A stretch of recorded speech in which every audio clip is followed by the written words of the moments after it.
Trillanes is barking dog. Hindi ako papayag na may teritoryo na hindi amin.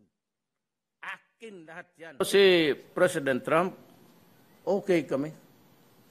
Okay kami ni President Trump. And I can assure him also of our friendship and cooperation. Walang problema yan. Under the Trump administration, I will give all, whatever it is, short of yung, sabi ko, yung military alliances, ayaw ko na yan. Hindi natin kaya. So be it. It's my destiny. Maybe God just gave me... Nung pagtawag ko, President-elect Donald Trump, this is Rodrigo Duterte, I'm the... Yes, I know, I've been expecting your call. You're doing it right. That's son of a... They're destroying my country with drugs. That border they're in... Di ko na sabi. Those guys in the border, they're you know, this country... that is true, Mr. President. Yeah, you're doing it right. Keep it up.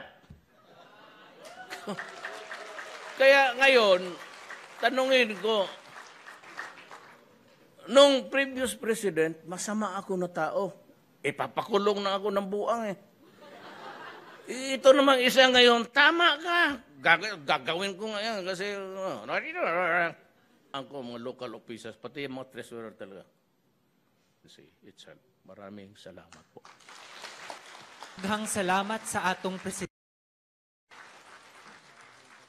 Mangyaring magsipagtayo po ang mga sumusunod para magpakuha ng litrato